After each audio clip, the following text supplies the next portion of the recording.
Hello दोस्तों, नमस्कार। आज हम इस वीडियो में बताने वाले हैं एसबीआई की एक ऐसी स्कीम के बारे में जिसमें आप मात्र 2,000 रुपए मंथली 5 साल जमा करके 2 करोड़ रुपए का फंड बना सकते हैं।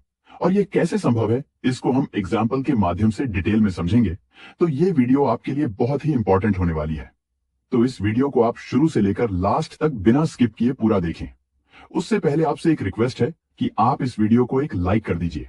दोस्तों, यहां पर हम आपकी एवरेज इनकम 20,000 मानकर चल रहे हैं। तो यहां पर आपको अपनी सैलरी का 10% यानी कि 2,000 हर महीने इन्वेस्ट करना है। अगर आप इस इन्वेस्टमेंट को हर महीने जारी रखते हैं तो आप एक टाइम पीरियड के बाद 2 करोड़ रुपए का फंड बना सकते हैं। दोस्तों, जैसा कि आप सभी लोग जानते हैं, एसबीआई एक सरकारी कंपनी है और यह लगभग 10 लाख करोड़ रुपए के म्यूचुअल फंड मैनेज करती है। दोस्तों, वैसे तो एसबीआई के बहुत सारे म्यूचुअल फंड है, जिसमें आज हम सबसे best mutual fund SBI Contra fund direct growth के बारे में बताने वाले हैं। दोस्तों, अगर हम इस फंड के एनआईवी की बात करें तो इस फंड का अभी जो एनआईवी चल रहा है वह है 407 रुपए। एनआईवी किसी भी म्यूचुअल फंड के यूनिट प्राइस को कहते हैं। इस म्यूचुअल फंड के 1 साल के रिटर्न की बात करें तो इसने 21% का रिटर्न दिया है।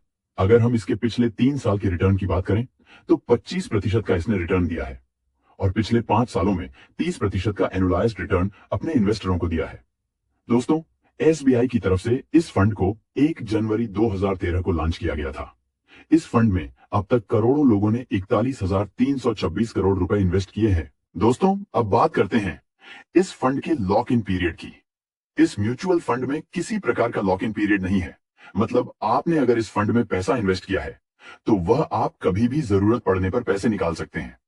इस फंड में अगर आप 1 साल से पहले पैसा निकालते हैं तो मात्र 1% का आपको चार्ज देना होता है। इस म्यूचुअल फंड का एक्सपेंस रेशो 0.58% है। इस म्यूचुअल फंड में अगर आप लमसम इन्वेस्टमेंट करना चाहते हैं तो मिनिमम 5,000 रुपए की इन्वेस्टमेंट करनी होगी। लमसम में मैक्सिमम इन्वेस्टमेंट की कोई भी लिमिट नहीं है। आप जितना भी चाहे इन्वेस्टमेंट कर सकते हैं। अगर आप इस म्यूचुअल फंड में एसआईपी शुरू करना चाहते हैं तो उसमें भी इन्वेस्टमेंट मिनिमम 500 रुपए मंथली का है। मैक्सिमम इन्वेस्टमेंट की यहां पर कोई भी लिमिट नहीं है। चलिए दोस्तों, अब कैलकुलेट करके देखते हैं कि अगर आप इस म्यूचुअल फंड में 2,000 रुपए मंथली इन्वेस्ट करते हैं तो कैसे 2 करोड़ रुपए का फंड आप बना सकते हैं। हम यहां पर मानकर चलते हैं कि एसबीआई के इस म्यूचुअल फंड में आप 2,000 रुपए हर महीने इन्वेस्ट करेंगे और हम इस म्यूचुअल फंड का एस्टिमेटेड रिटर्न इसकी पास्ट परफॉर्मेंस को देखते हुए 18% ईयरली मानकर चलते हैं। तो इस हिसाब से अगर आप 2,000 रुपए हर महीने 5 साल तक इन्वेस्ट करते हैं तो 5 साल में जो आप कुल इन्वेस्टमेंट करेंगे वह होगी 1,20,000 रुपए, जिस पर 18% रिटर्न के हिसाब से कुल रिटर्न 75,316 रुपए मिलेगा। तो यह सब मिलाकर आपके टोटल फंड की वैल्यू 1,95,316 रुपए हो जाती है। अब दोस्तों, असली खेल यहीं से शुरू होता है। अगर आप यह 1,95,316 रुपए को 5 साल बाद म्यूचुअल फंड से निकाल लेते हैं तो आप इन रुपए से एक बड़ा फंड नहीं बना पाएंगे और हो सकता है आप इन पैसों को कहीं खर्च कर दें। लेकिन अगर आप इन्हीं पैसों को निकालकर इसी म्यूचुअल फंड में लमसम इन्वेस्ट कर दें और इसके बाद एक भी पैसा जमा न करें तो इन पैसों से आप 2 करोड़ रुपए का एक बड़ा फंड बना सकते हैं। चलिए हम इसको एक कैलकुलेशन के माध्यम से अच्छे से समझ लेते हैं। हम यहां पर मानकर चलते हैं कि आप 1,95,316 रुपए को एक समय के लिए लमसम इन्वेस्ट करते हैं और हम यहां पर इस म्यूचुअल फंड से मिलने वाला रिटर्न 19% ईयरली मानकर चलते हैं। तो अगर आप इस 1,95,316 की रकम को 10 साल तक इस म्यूचुअल फंड में इन्वेस्टेड रखते हैं तो इस पर जो एस्टिमेटेड रिटर्न मिलेगा वह होगा 9,16,947 रुपए। और अगर इसमें हम आपकी इन्वेस्टमेंट भी जोड़ दें तो आपकी कुल फंड की वैल्यू 11,12,263 रुपए हो जाती है। इसी प्रकार अगर आप 15 साल तक इस म्यूचुअल फंड में अपनी 1,95,316 की रकम को इन्वेस्टेड रखते हैं तो आपको जो रिटर्न मिलेगा वह होगा 24,58,937 रुपए। और अगर हम इसमें आपकी इन्वेस्टमेंट को भी जोड़ दें तो आपका टोटल फंड की वैल्यू 26,54,253 रुपए हो जाती है। अगर आप 1,95,316 की रकम को थोड़ा और वर्षों के लिए इन्वेस्टेड रखते हैं, मतलब 20 सालों के लिए, तो आपको जो एस्टिमेटेड रिटर्न मिलेगा वह होगा 61,38,669 रुपए और आपके टोटल फंड की वैल्यू 63,33,985 रुपए हो जाती है। इसी प्रकार दोस्तों, अगर आप 25 साल तक इस म्यूचुअल फंड में अपनी 1,95,316 की रकम को इन्वेस्टेड रखते हैं तो आपको जो रिटर्न मिलेगा वह होगा 1,49,19,813 रुपए। और अगर हम इसमें आपकी इन्वेस्टमेंट को भी जोड़ दें तो आपके टोटल फंड की वैल्यू 1,51,15,129 रुपए हो जाती है। दोस्तों, आप यहां पर देख सकते हैं कि किस प्रकार से कंपाउंडिंग की पावर काम करती है। अगर आपने यह 1,95,316 रुपए को खर्च कर दिया होता तो आप इस रकम से 1,51,15,129 रुपए का एक बड़ा फंड नहीं बना सकते थे।